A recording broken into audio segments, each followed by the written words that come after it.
It is a privilege and an honor to have every one of you here this evening as you have come to pay your respects to my father and to celebrate a life that was well lived. On behalf of the Whitaker family, we want to say thank you for your love and your support, and to all the area churches and family and friends that are here, neighbors that are here tonight, we say thank you. And to the Piedmont Bible Church, as your pastor, I say thank you for all the calls, text messages, prayers, and your love that was shown to our family. My dad's wish was that we would have a congregational song. And so Brother Light is coming at this time to lead us in that congregational song. And I believe he's going to have you stand for this song. Would you stand with me and turn to 554?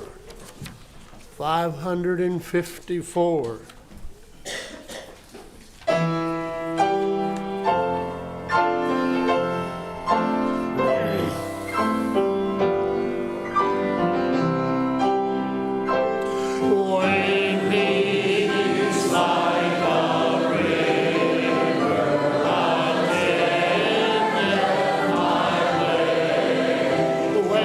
Sorrows I see, billows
Well, one of these days, the trumpet is going to sound, and he's going to rise up out of that grave, and we which are alive and remain shall be caught up in the air and to meet him and the Lord, and so shall we ever be with the Lord.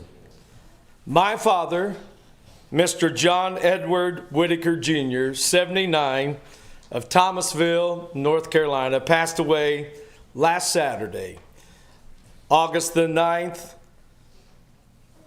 2025, at around 11:30 that morning. Let me just stop and say that the previous day on Friday, he went to the dialysis center and was chilling, and couldn't get warm. They finally warmed him up, but he was feeling fairly well. They thought maybe he might have an infection, but they kept taking his temperature, and he had no temperature, high temperature, so they weren't super concerned about an infection. One of his dialysis doctors from Winston-Salem, who would see him quite often, happened to be in the building, thought they might need to do a culture to just make sure. They said, we'll know in a day or so, and they would let us know. I called back that afternoon to the dialysis center. I said, just want to make sure we're doing the right thing. She said, if he would worsen, take him on to the hospital. And I said, thank you. Took him later on that day to a doctor's appointment on Friday. He did fine. But on Saturday morning, I received a phone call from the dialysis center that my dad, in fact, did have an infection. And she said it is a blood infection. We've notified the hospital. The dialysis doctor that works with your dad is on call at the hospital. They will see him, take him on in. They are already working to get antibiotics ready for him. So I called Mom and Dad, told them that I'd be over in just a few moments to pick him up, and we would go to the hospital. I got in my truck and headed towards their house. Dad said, I'm going to go to the restroom before Barry comes. And he got up out of his chair and walked to the restroom, and he never could get up in the restroom. So Mom and I worked with him, got his clothes pulled up and everything like it should be. After multiple trips up and down of him getting so weak he couldn't already stand, I said, Dad, if you'll help me, I'm going to hold on to you, and we're going to walk to the door, and I'm going to set you down on your walker that has a seat, and we'll wheel you into your room and get things ready for when the ambulance was going to come. I got him in my arms and was walking him across the floor when he said, Barry, I can't do this. Barry, I can't. I said, Dad, I can't get you turned around. And I said, the only thing I can do is I'll lay you down, and I'm going to go call Tommy, the neighbor.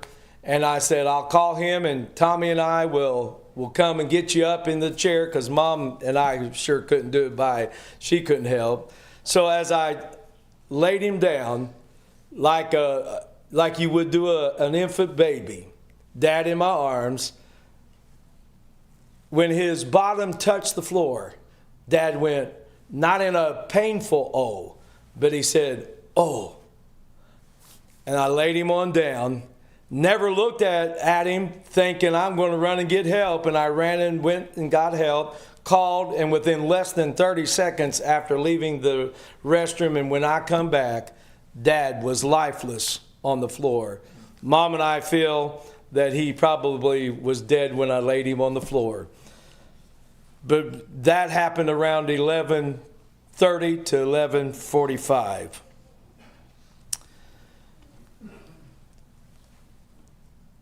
My dad, John Edward Whitaker, was born into the family of John Edward Whitaker Sr. and Geneva McCluskey Whitaker, both of whom precede him in death. After 36 years as a quality engineer working for General Motors, and in those 36 years, 3 of those years were spent in Bristol, England, where he traveled all over Europe, the Middle East, Asia for General Motors. After his retirement, about 6 or 7 months of retirement, he was serving as a board member for Union Bible College, and they asked him if he would be the president of Union Bible College. And I remember we were in revival at our church at Plainfield, and Dad going to the altar during that revival and talking to the Lord about it. And he said, I'm willing if that's what you want. And Dad felt the call of God and accepted the presidency of Union Bible College and served as their 9th president for 13 years. He was also a general board member for the International Conservative Holiness Association for over 31 years. He also served as a board member for the IH Convention out of Gatlinburg, Tennessee for 25 years. He served as a Sunday school superintendent for right at 50 years at the Salem Park Church, the Calvary Bible Wesleyan Church, and right here at Piedmont Bible Church. His enjoyment was vacationing, eating out, and his favorite vacation spot was the Great Smoky Mountains. In fact, upon his retirement, Dad wanted to move and retire to Sevierville, Tennessee, near the Smoky Mountains. Thank the Lord they did not, because we did not know after his retirement what battles and health crises that would be just shortly around the corner. He married my loving mother, Lova Janelle McInch Whitaker. Most of you know her by Janelle, but her real name is Lova. Some people call her Lova and Lava and all kinds of things at doctor's appointments, but her name is Lova Janelle Whitaker, and she survives and is at the home. Also surviving is my oldest brother, Reverend John Allen Whitaker, and his wife, Lori of Albany, New York, and of course, Barry Whitaker. I'm his son, of course, and Monica of Thomasville. All of his siblings, he was the oldest, all of his siblings are still alive. My Uncle Howard and his wife, Maria of Martinsville, Linda and Brenda, his twins, both of Brooklyn, Indiana, and his baby sister, Merle Jean Toomey of Mooresville, and her husband, Jim. 6 grandchildren, John Wesley Whitaker and his wife, Teresa, Elizabeth Davis, and her husband, Jerry, Lene Whitaker, all of Westfield, Indiana. And Brent, his youngest grandson on my brother's side, which is with us tonight. Thank you, Brent, for coming. And his wife, Katie, of Sheridan, not far from the Westfield area. Then he has a grandson, of those around here in Thomasville would know, Parker here of Thomasville, and our youngest son, Jordan, and his wife, Geraldine, of Shoals, Indiana. There are 7 great-grandchildren, Aiden, Jace, Madison, Jackson, Grant, Allison, and Presley. And we are looking forward to all the rest of the family meeting us in Westfield. Thank you for you that are here. Thank you for those that are on live stream watching. We are going to be favored with some special guests in the country of England. Whether they are watching right now or not, they are going to be watching the archive service for sure. Mom and Dad live there, and I have reached out to them, and they are anticipating watching this service. And then on Friday of this week, my father will be flown tomorrow, and on Friday, back home in Indiana, back home at Union Bible College, will be another viewing from 5 to 8 at the Smith Memorial Building there in Westfield. His funeral will be at 10 o'clock at Union Bible College. It will also be live streamed, and there's a list of speakers. Dr. Adam Buckler will address the crowd. Reverend James Plank, his longtime pastor, Marcus Dodrell, and then my brother and I will also be officiating.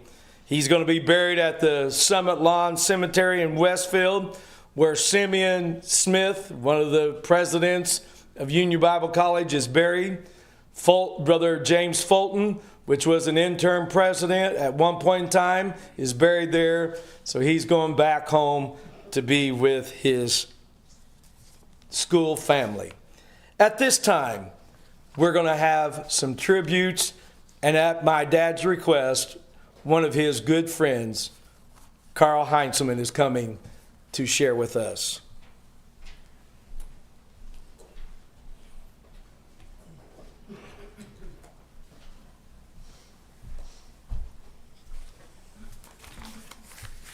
I guess I can see out over the lid.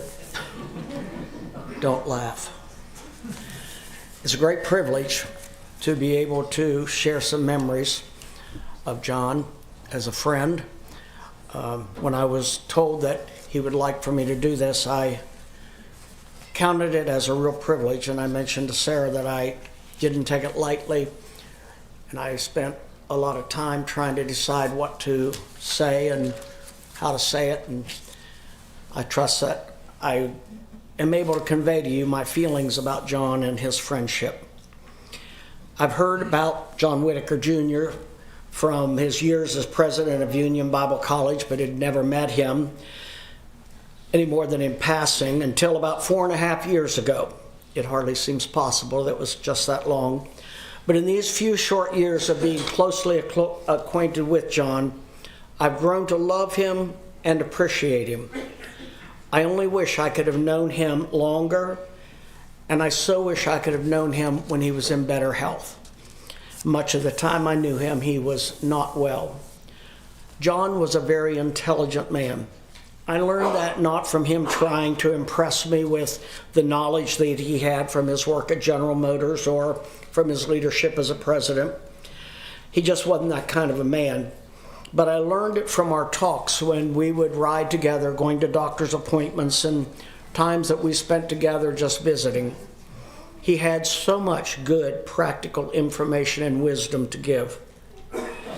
It would have been easy for John to become bitter with all the physical challenges that he had faced over the last several years, and especially so knowing that he and Janelle had sacrificed so much for the school, for UBC, for him to then have all these physical problems.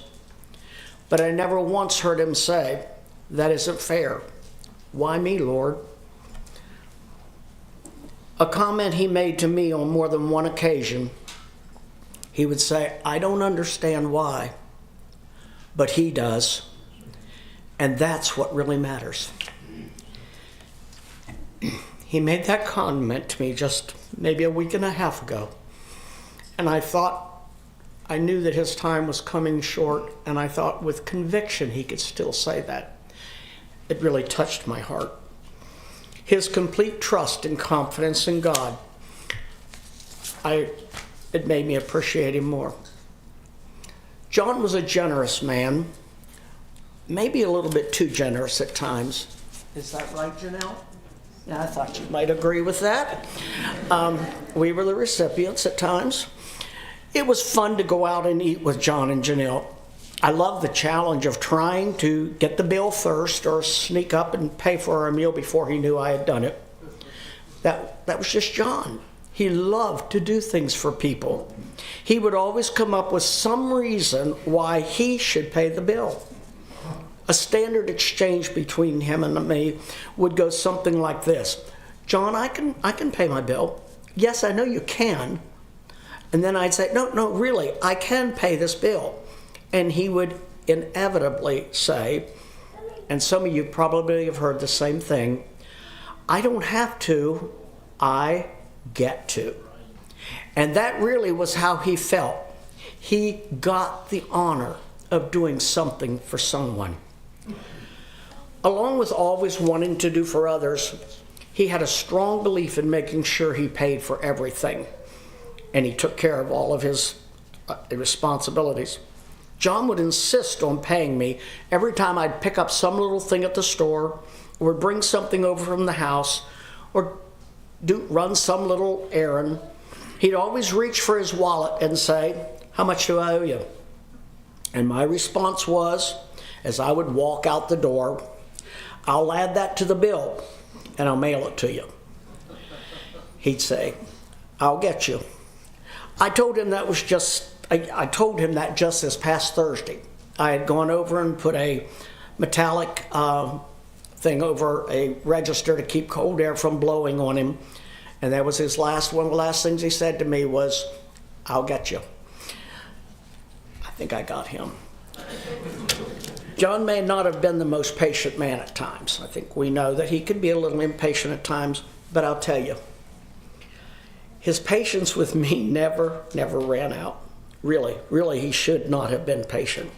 For some reason, and I don't know why, I have a terrible habit of almost always calling his son, the Right Reverend Barry Whitaker, his dad. I don't know why I do it, but I would say to John, "Has your dad gone to IHC this week? Is your dad so-and-so?" And John would never, ever come back at me with anything. He would just say, "I knew who you," and then I'd say, "I'm sorry." And he'd say, "I knew what you meant."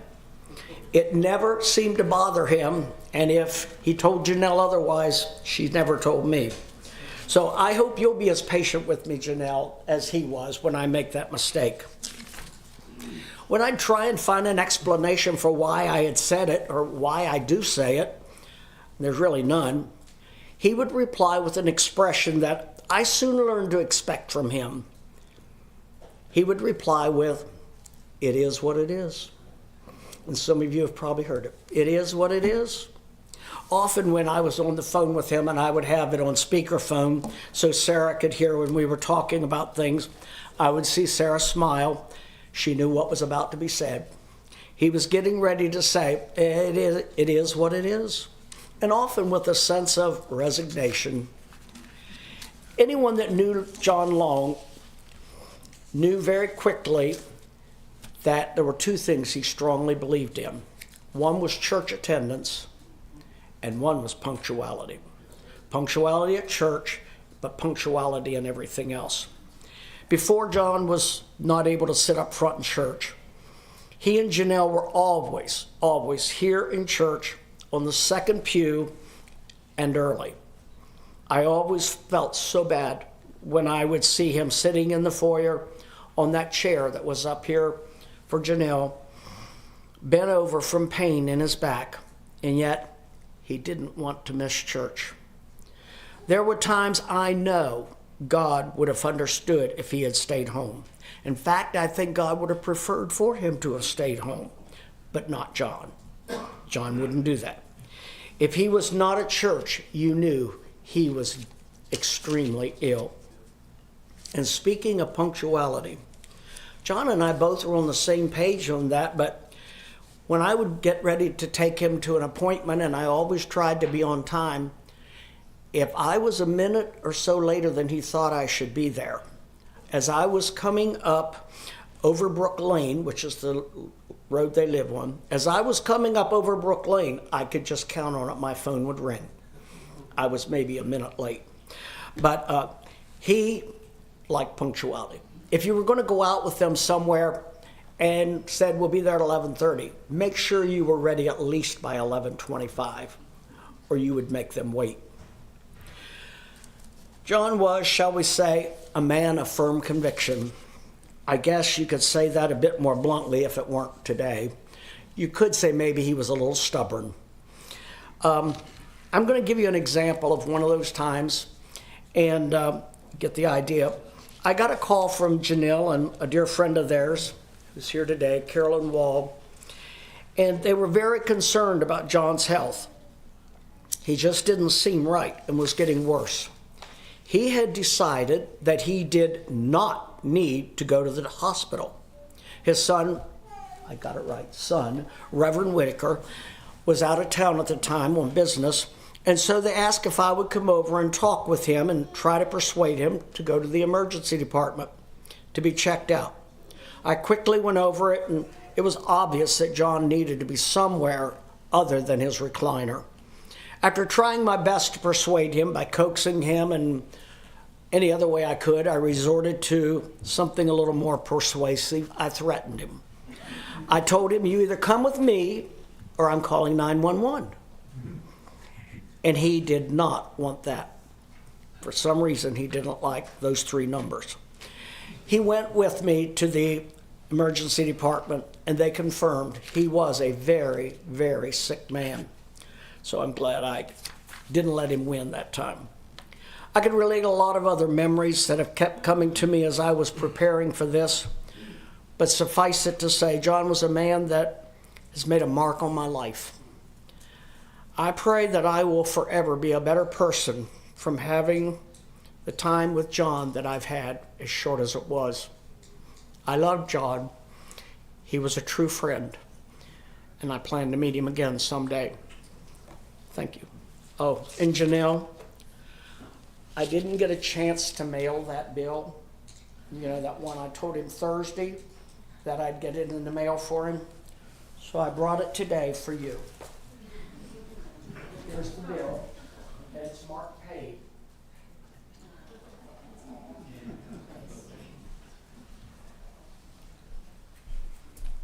Thank you, Brother Heinzelman, for being a dear friend to my dad. There are many, many people that are here today that meant so much. And if I start naming names, I'm going to be in trouble. But thank you for being my dad's friend. I'm going to give a tribute to my dad, and then my brother will follow. To the church world and the corporate world, he was known as John Edward Whitaker Jr. To Mom and his family, he was known as Johnny, and he did not like that. But that's who he was to his parents, to my mom's parents, all of our family. It's Johnny this, Johnny that. And he didn't like it, but he put up with it all these years. But to me, he's my dad and one of my best friends. As I think of Dad, Dad was a provider for you, Mom, and us boys, and when we got married, our families. Dad worked hard all of his life to make sure that when this moment took place, Mom would be well taken care of. And Mom, his hard work, you're not going to have to worry about one thing. I remember most of my growing up years, my dad worked the 3rd shift. He called it the graveyard shift. And I remember my dad, as we would gather around the front door on Henderson Ford Road at our house. We had 4.5 acres. At the back of our property was a 3.5 acre lake that was a part of our estate. I remember many times going to the door and my mom holding my dad and said, "Johnny, you're not feeling well. Why don't you just stay home?" He would kiss Mom, hug us boys, and out the door he went. He went to work when he didn't feel good. He never hardly missed work. All of my growing up years until I was married, I can say that I never knew what hard times were all about. I've had a few since getting married, and not because I got married. I heard a few snickers. But you know, Dad always had a good job. We never had to worry how we were going to pay the next bill, what was going to happen. And I never had to worry and never knew what it was to have hard times. My wife, when I married her dad was a preacher, and they had plenty of those times. And she said, I know nothing of your life growing up, and I would tell her, I know nothing of your life. It wasn't because my father-in-law, Orlo Webb, didn't work hard. He did. But General Motors paid a little better than churches. He loved to take us out to eat. That was a weekly thing. Sometimes multiple times a week. But you could always count Friday night going out to eat, going to the grocery store, going to the 3D Danner store. Anybody remember the old Danner stores? Maybe they were just an Indiana thing. But we would go there and shop, and if my brother and I, if we needed shoes, if we needed anything, my dad would see to it that we were taken care of. My dad worked hard because he loved vacations. And all my years growing up, we went on 2, not 1, but 2, and sometimes 3, but every year we went on 2 major vacations. I can never remember a year, once I could recall and old enough to know what was going on, I can never remember a year that we did not go to the Great Smoky Mountains. Some of my fondest memories will be forever there. I'm a little bit like my dad. I like the Smoky Mountains as well. And in our home, Monica and the boys would say, Dad, is there any other place we could go but the Smoky Mountains? We just loved the Smoky Mountains. I said, why would we want to go anywhere else? I know where everything is. I know what to do. We don't even have to worry about it.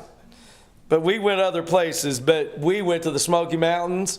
We'd always go to, out of Gatlinburg, about halfway up the mountain, there was a place called Chimney Park. It had picnic tables and grills, and we would always stop by KFC or Subway and pack a lunch up there, and we would eat, and then we would go play in the mountain stream. I was telling someone just recently, I think it was the Yonts, when they were going to the Smoky Mountain area. I remember getting out in that stream. We found a place that was about 5 feet deep and a smooth rock going off into that 5-foot pool of water. And it was slick, and we would get up there and go head first down. On the other side of that pool was a waterfalls, and I remember getting too close as I come down head first and up, and I was getting ready to go over the waterfalls, and my foot caught a rock, and I was getting ready to go sideways down the next one, and I don't know what was down there when my dad reached out his hand and picked me up. We had bear stories we could tell all night long from those Smoky Mountain vacations. We often went about every other year or thereabouts to the Wisconsin Dells, Wisconsin, and that was a place where we'd fish and a lot of things to do. Florida was one of our vacation spots. Nearly every Memorial Day weekend, you would find us in St. Louis, Missouri, celebrating Memorial Day weekend. Other places all across the United States, I've been with my mom and dad and my brother on vacation. Not only did he work hard to ensure we could have a good life, he made sure that we were able to have Christian education. Went to a Christian school. I can't remember how many years my brother went to public school, but I was so smart I didn't need kindergarten. I just went straight into the first grade. No, I wasn't that smart. They just didn't send me to the kindergarten, but I went first grade to public school, And from that moment, Dad said, we're going to get our boys in a Christian school. And so off to second grade, I went to the Salem Park Christian Academy. And my principal and my monitor are sitting right back there. If I would have never gone to Salem Park Christian Academy, Brother Antrim would never have had to give me my first and only whipping at school. I will never blame Brother Antrim. I will blame my dad. But when Brother Antrim got done applying the Board of Education, my dad did it 10 times worse. After my sophomore year at Salem Park Christian Academy, Dad felt like I needed something different, and so off to Union Bible College and Academy. And I finished my high school there and graduated in '88. Went to college there and received my call to preach while at Bible school and graduated in '92. I'm so glad Dad sacrificed to make sure that I had a Christian education. He often told me and my brother he wanted God's best for our life. If God didn't call us to be a preacher because of his status with General Motors, my brother and I both could have gone to the GMI, General Motors Institute, graduated from that institute, and would have walked out of that institute, plugged into a GM factory somewhere, or GM employment somewhere in the United States, making 6 figures, and that was in the early 90s. But he said, if God calls you, don't settle for General Motors.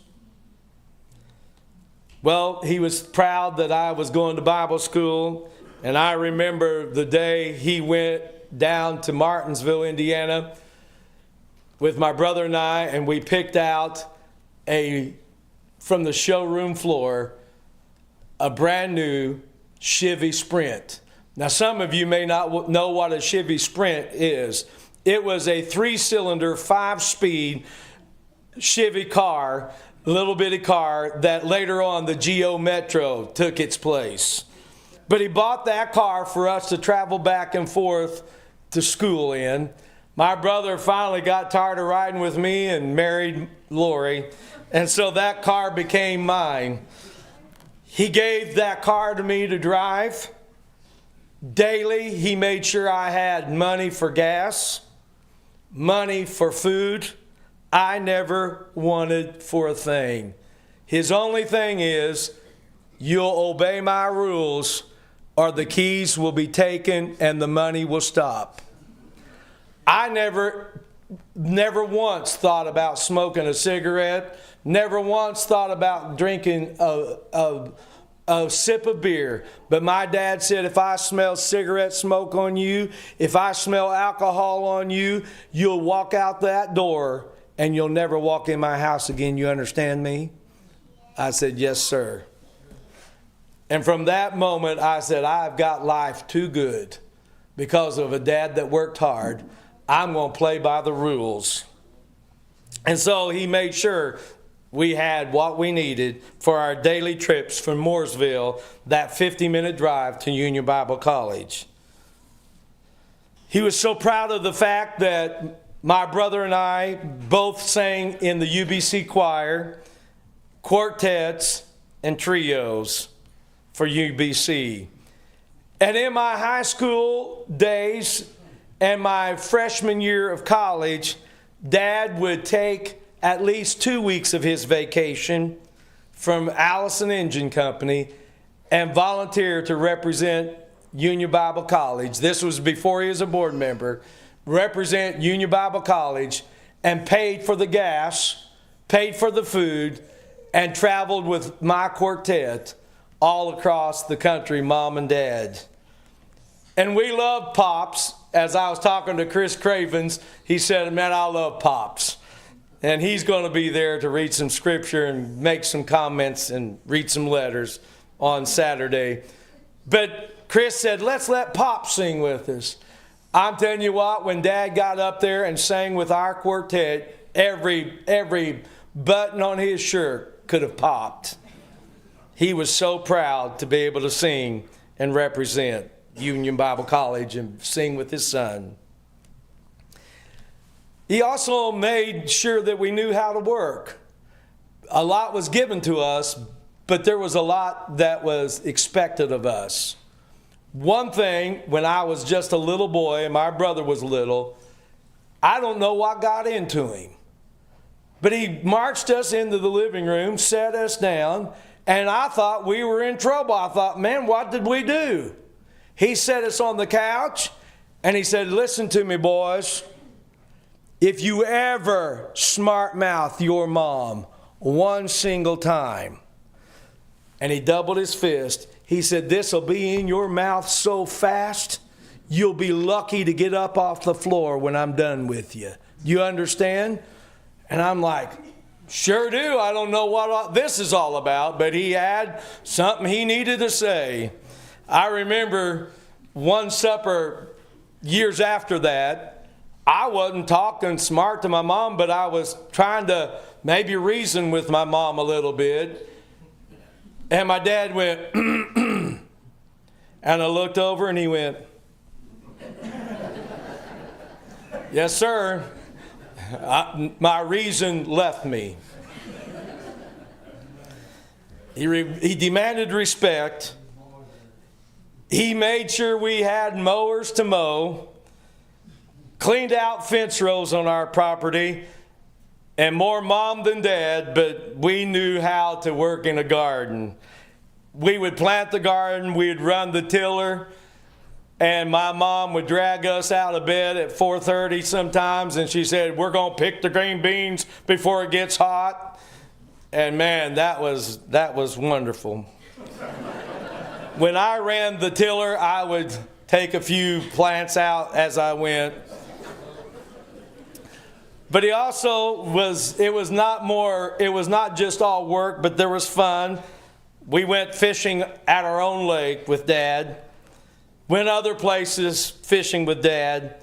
Many special memories of deer hunting with my dad. I was laughing this morning talking to my buddy Chris Cravens. And he was talking about funny things of Dad. And I said, when Dad left to go to England and when he came back, his deer hunting skills went down the drain. He said, I don't know what I'm doing. I always kill the buck every year. I always kill deer, but I can't kill nothing. And I told Dad, I said, I would take him. We hunted year after year. I would take him hunting to where I hunted. And I said, Dad, I'm going to put you in the best spot there is. I said, every time we're here, we kill deer. I'd put him there. I'd go pick some place where I'd never seen a deer, and the deer would be over with me and no deer with Dad. I remember one evening, I put him in the hot spot. Donnie Quells had just been there a night or two before, and deer everywhere. I said, Dad, this is the hot spot. Here you go. I'm going to be about 200 yards away at the turn, at the bend in the logging road. I said, I don't know what even is over there, but I'm going to stand there by the old fence and see what I can do. I was just going to pass time till I heard Dad shoot in the hot spot. Well, I hadn't been by the fence row very long until I heard rustling of leaves behind me, and here came 5 deer. I had a shotgun with 5 shells. And so as they crossed the fence, boom, boom, boom, boom, boom. I shot at all 5 of them. 4 went one way and 1 started down to Dad. I didn't know what ones I'd hit, what was going on, but I unloaded my gun and I was listening for Dad's gun to go off. He said, I heard you shoot, and he said, I saw the deer coming. And he pulled his gun up and he flipped it off safety and was getting ready to pull the trigger when it fell dead. He said, I can't even kill a dead deer.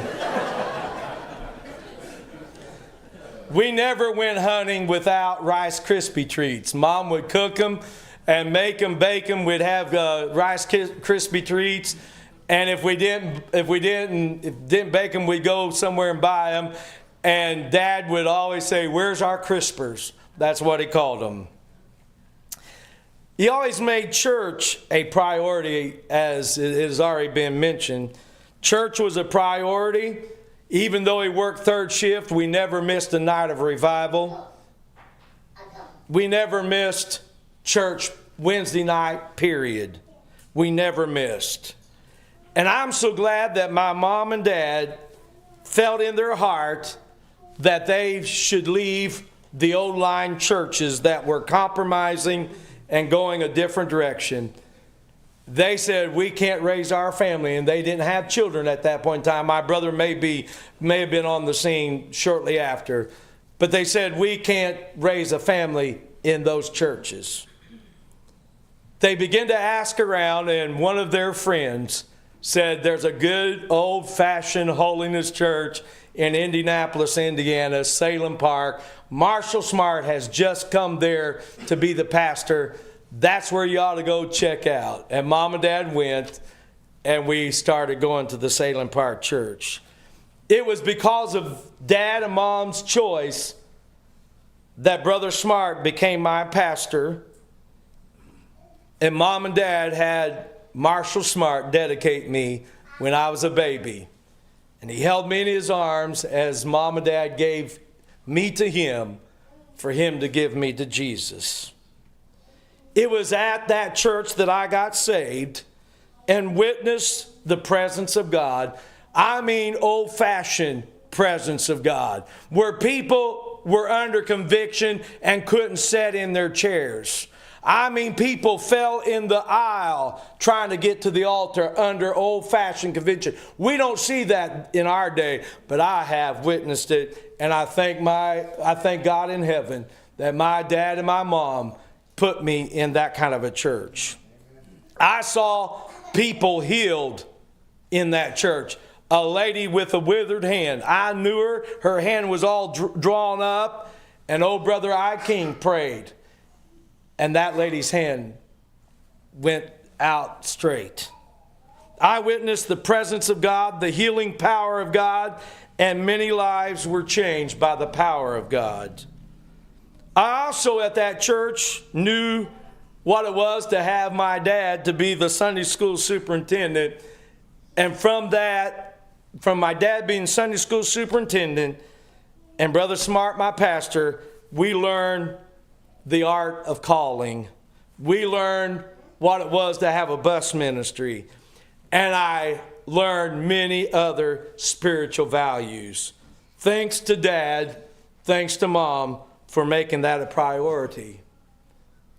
Things have begun to change, and I was 19 years old, just completed my freshman year of college, and Mom and Dad felt like they needed to make a change. And so Mom and Dad made the choice to help start the Calvary Bible Wesleyan Church in Plainfield, Indiana. It was started in our living room, having cottage prayer meetings. And Brother Marcus Dodrell, one of my heroes, came to our living room, and we had prayer meeting until we could find a building. And Calvary Bible Wesleyan Church is a thriving church today and has been through the years. And it started in my mom and dad's living room. And I got introduced to another hero, my hero, Brother Dodrell, who became my pastor and a great positive spiritual influence. Brother Smart helped to whet my appetite for the old-fashioned way and the things of God. And then Brother Dodrell helped to make me what I am today when it comes to being a minister, pastor, preaching. He's my hero.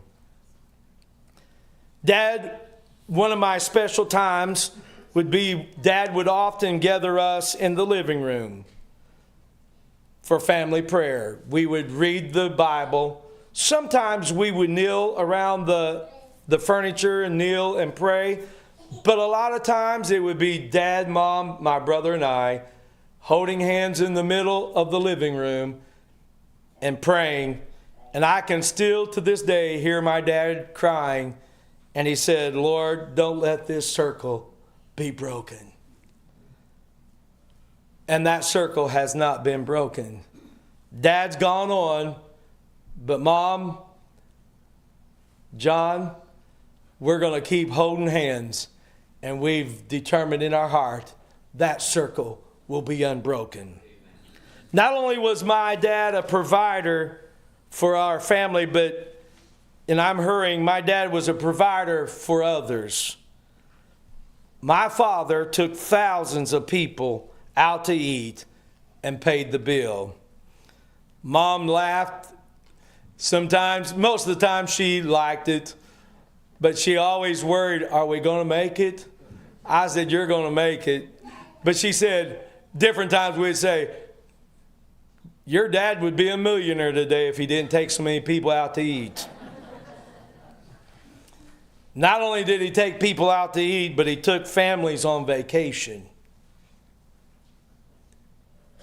And Daniel Dorset, I don't think he's here now. He was here earlier. Daniel went with us to Nashville, Tennessee on vacation. He took entire families. And he didn't pay for everything, but he paid for a large portion of their vacation. You say, well, he spent your inheritance on others, but I wouldn't trade those memories for anything. Not only did he provide for others by taking them out to eat and family vacations, but he took our families out on vacation, paid for everything. He said, just let's go to the Smoky Mountains. I'll take care of everything. That was Dad. But he provided for others in the avenue of missions. South Africa and Lesotho was dear and near to his heart. He served for many years as the field coordinator for the ICHA there. He gave across the years. He provided for others because he gave to the cause of revival. Always wanted to put a revival check in. And then he always wanted to take the preacher and the special evangelist out to eat. And since he's been here and they've not been able to go out, Dad said, here's my card.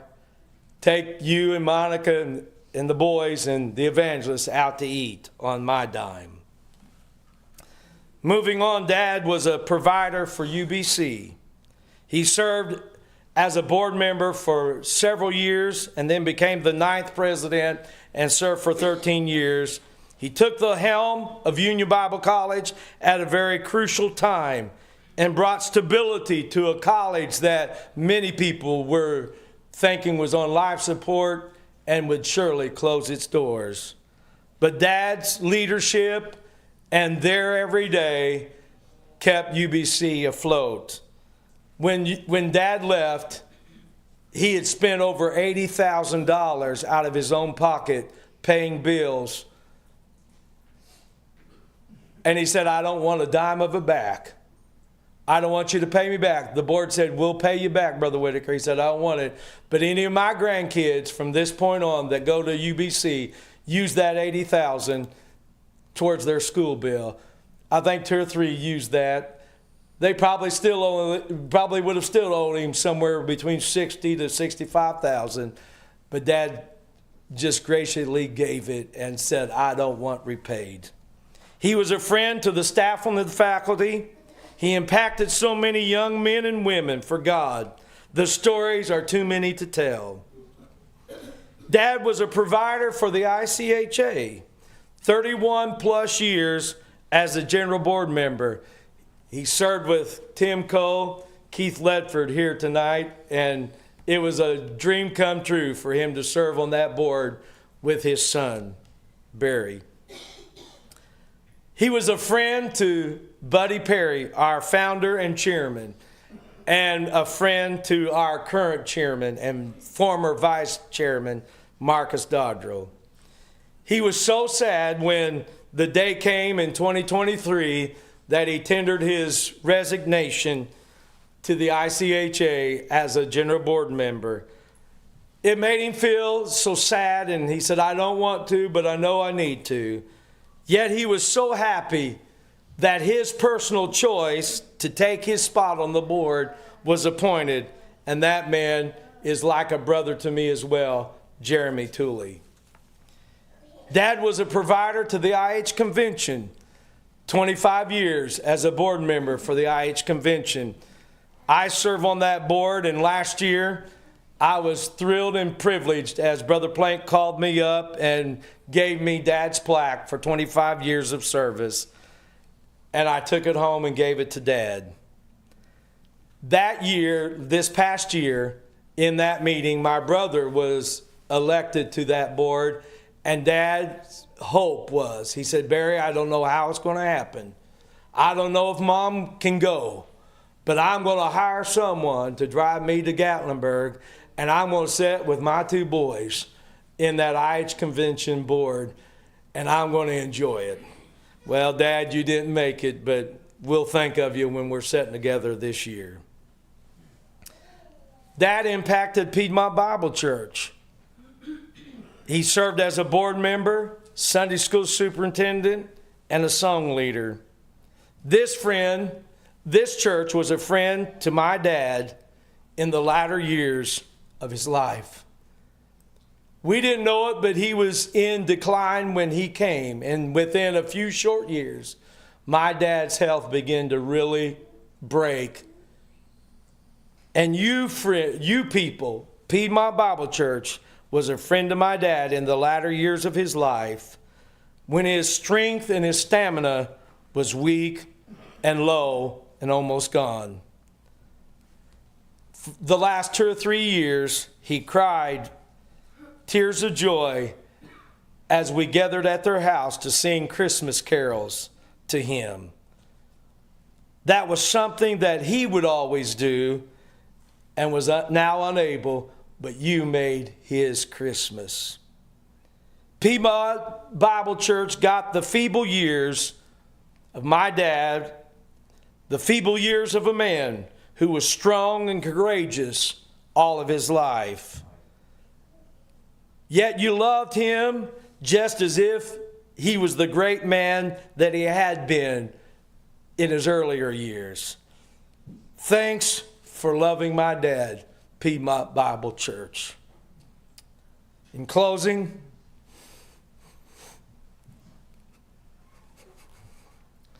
Dad, thank you for loving me and believing in me. We've been close and best friends. As a boy, I felt your love, especially on those days of cleaning out the fence row, and we would go to the Brooklyn Little General Store to buy a pop. You don't know what that is down here. That's a can of soda. We would go to the general store and buy a pop, and he loved the Hostess cake, the Hostess pies. He would get blueberry, and I would get peach. Many times on the way there and on the way back in that little 63 Chevy pickup, old beater of a truck, stick shift, we'd be driving down the road, that big old steering wheel. Dad would reach over, not say a word, reach over and grab my knee and squeezed it. And that told me everything I needed to know, that my dad loved me. Dad, you always stood by me and cared for me and my family. I will always cherish the trips that we took together on vacation, the trips you took my boys on, took Jordan to England with him. I will always cherish those memories for a lifetime. In the latter years of your life, Dad, I will cherish the trips back to Indiana for ICHA board meetings. The trip to Gatlinburg, his final board meeting a few years ago, when I walked from my hotel to their hotel, and I walked Dad with his walker, I call it his Willie Walker. It's a rollator, but we called it Willie Walker. I helped Dad across the road on his Willie Walker, and we sat down. It was me, it was Dad, and his good friend John Zeckman, which has sent a tribute for the service in Westfield. I will always remember that and wish, John, that we could have done it this year with Dad. Sorry, Dad, you weren't able to make it this year to Gatlinburg, but we would have enjoyed being with you for that board meeting. Dad, I know it was hard. We've gone through some difficult, frustrating moments, hard moments with your health failing. But I was glad to let you know that I loved you. And I will always be glad that I held you in my arms those last moments of your life. I promised you in the hospital when you thought you were going to die that I would take care of Mom. Since then, Dad's sitting in his chair that I told Mom, I said, I just can't sit in that chair. I don't know when I'll use that restroom where I laid him down. I said, I just can't right now. But in his chair and me in the desk chair, Dad would look over at me. He said, you're going to take care of Mom when I'm gone, aren't you? And Dad, I promised you several times that I will. And that will I do. Dad, you were like the Apostle Paul who fought a good fight. You finished your course and you kept the faith. Dad, I have no regrets. I've stood by you through thick or thin, through frustrating moments of health decline, and I have no regrets, and I will stand by Mom to the end. Dad, it's not goodbye, but it's good night, and I'll see you in the morning.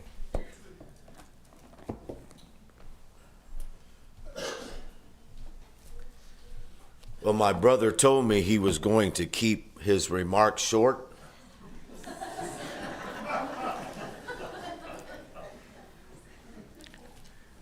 And so I'm keeping mine short.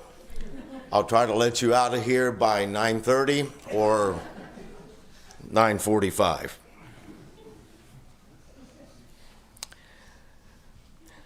As I was thinking this morning what to say to honor my dad's life, my mind was flooded with multitude of feelings, emotions, and memories.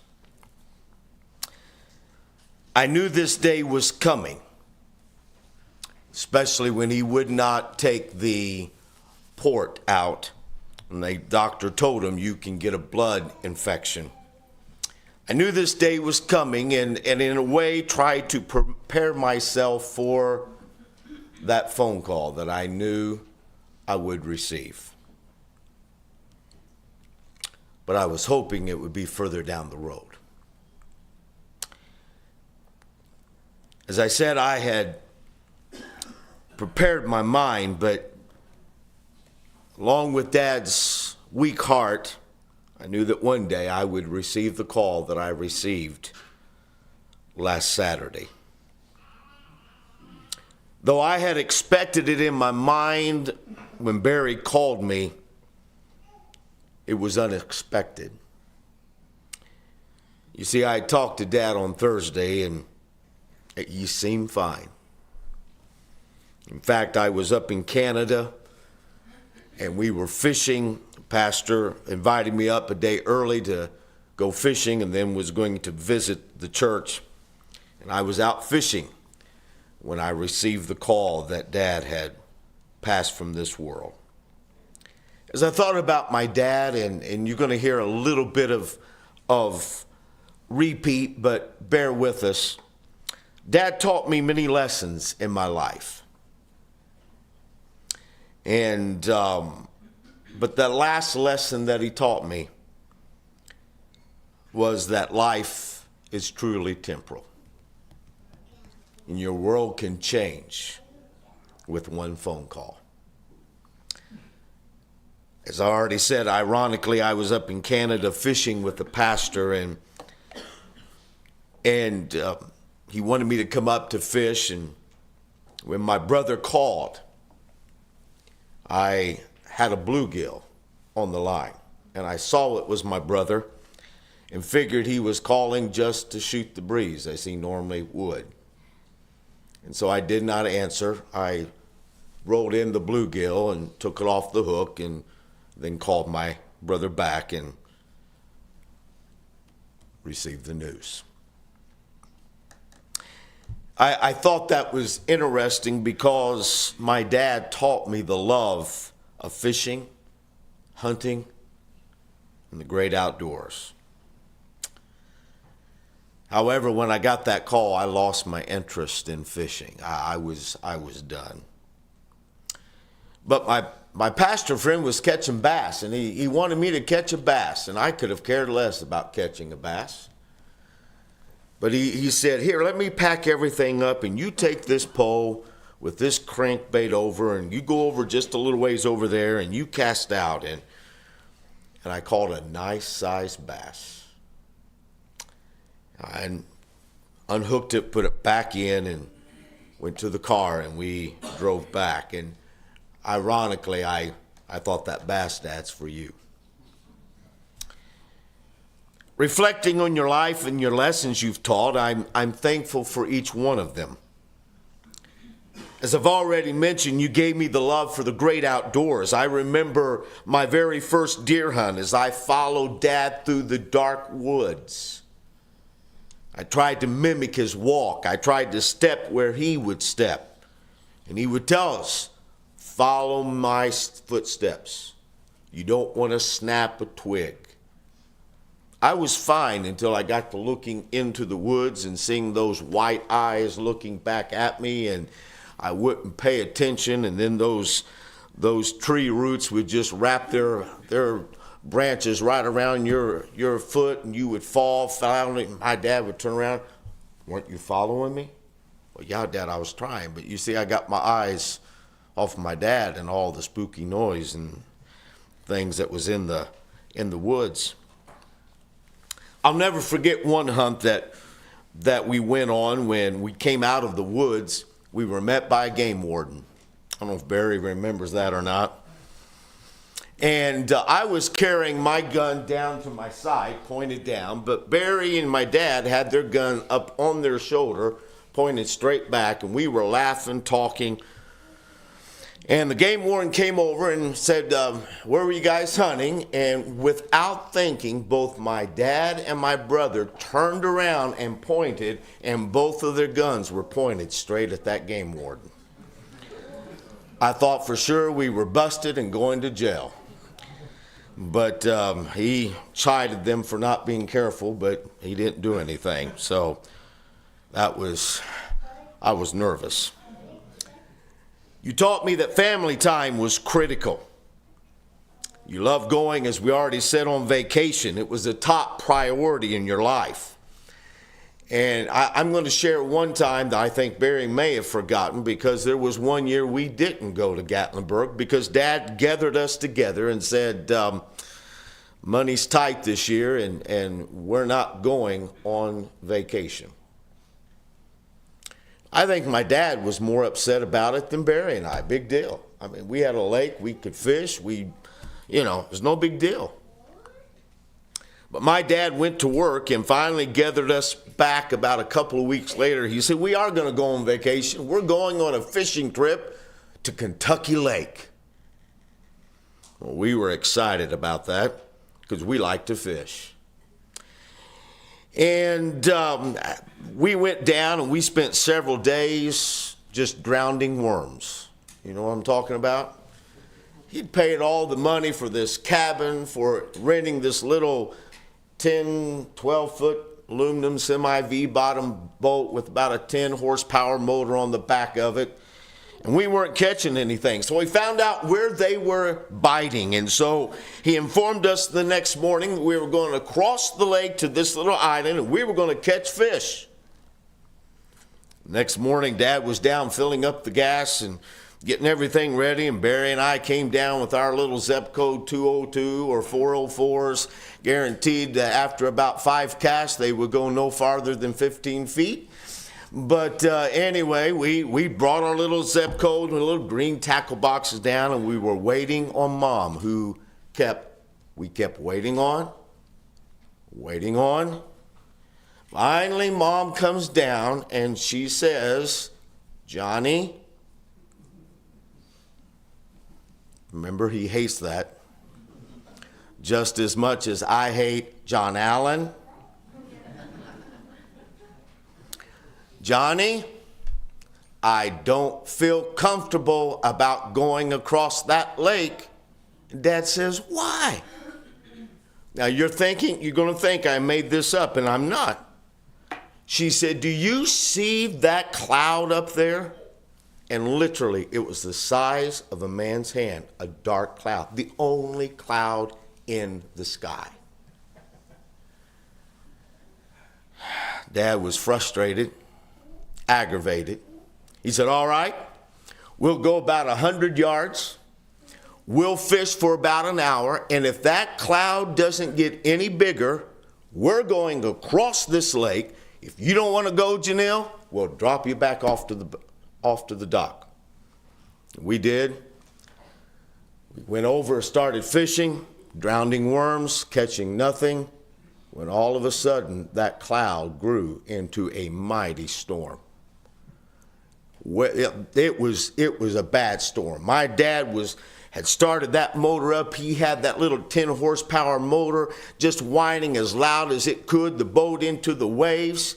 And Mom and Barry and I were praying. I mean, we were asking God to save us. I don't know about Barry, but I know I committed to being a missionary to Africa if he would just get us back to the dock. I mean, we were praying. I mean, not softly, we were screaming. And finally, my dad looked at us. He said, "Would you stop screaming? I cannot think." Took us an hour and a half to get back to dock. That's how bad the storm was. As I thought back on that, as I've gotten older, how many times have I responded in tight situations like that? Brent, right? Yeah.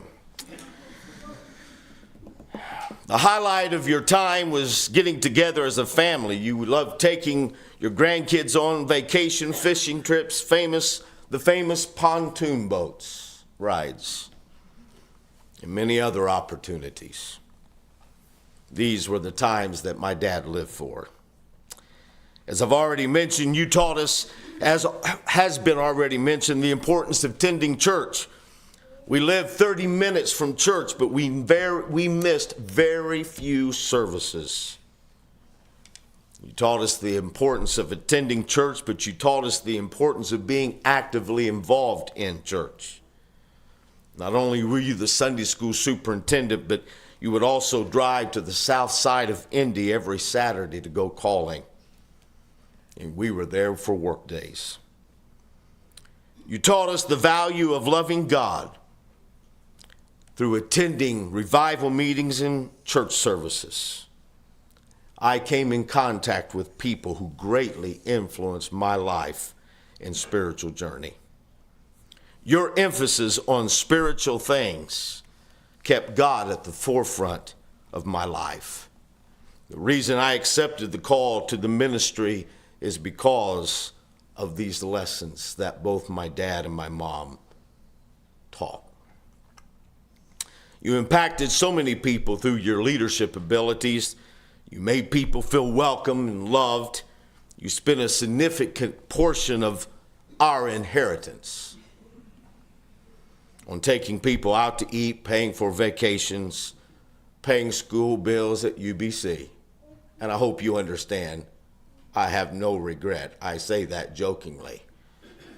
And I would tease Dad and say, "Well, you're spending some more of our inheritance, aren't you?" And he'd just laugh, because he knew that I really didn't feel that way. It was his money. He could do what he wanted to.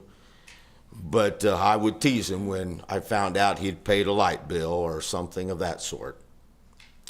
"Dad, you were always very generous." Well, I'm going to be shorter than my brother, so as I bring this tribute to a close, I'm reminded of two verses of Scripture. The first is found in Proverbs 22, verse 6, where it says, "Train up a child in the way that he should go. When he is old, he will not depart from it." Your life lessons have helped me become the man I am today. I have also learned that you made mistakes as well, as we all have made mistakes. But I've also learned, instead of criticizing you, I have come to the knowledge that I need to learn from these mistakes. And I trust my children will learn from the mistakes that I have made. Your life lessons have shaped me into who I am today. The second verse of Scripture comes from Psalms 37, verse 23, that says, "The steps of a good man are ordered by the Lord, and he delighteth in his way." Thank you, Dad, for being a good man. Thank you for taking us to church. Thank you for making God a priority. Thanks for loving me. I will miss you.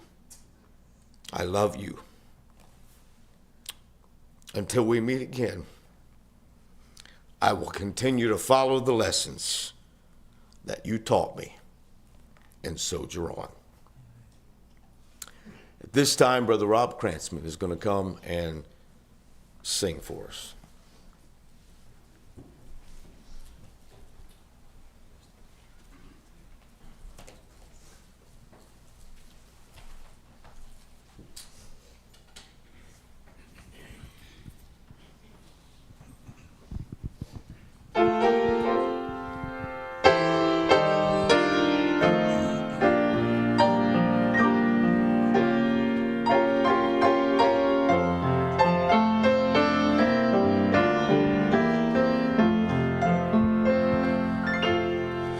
If I walk in the pathway of duty, if I work till the close of the day, I shall see the great King in his beauty. When I've gone the last mile of the way, and if here I have earnestly striven, and I've tried all his will to obey, will enhance all the rapture of heaven. When I've gone the last mile of the way, when I've gone the last mile of the way, I will rest at the close of the day, and I know that there are joys that await me when I've gone the last mile of the way. Here the dearest of ties we must sever. Tears of sorrow are seen every day, but no sickness, no sighing forever. When I've gone the last mile of the way, when I've gone the last mile of the way, I will rest at the close of the day, and I know there are joys that await me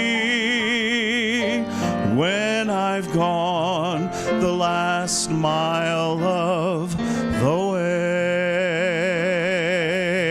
And what a day that will be when my Jesus I shall see. When I look upon his face, the one who saved me by his grace, when he takes me by the hand and leads me through the promised land. What a day, a glorious day that will be. There'll be no sorrow there, no more burdens to bear, no more sickness, no pain, and no more parting over there. And forever I will be with the one who died for me. What a day, what a glorious day that will be. What a day that will be when my Jesus I shall see. When I look upon his face, the one who saved me by his grace, when he takes me by the hand and leads me through the promised land. What a day, what a glorious day that will be. What a day, a glorious day that will be.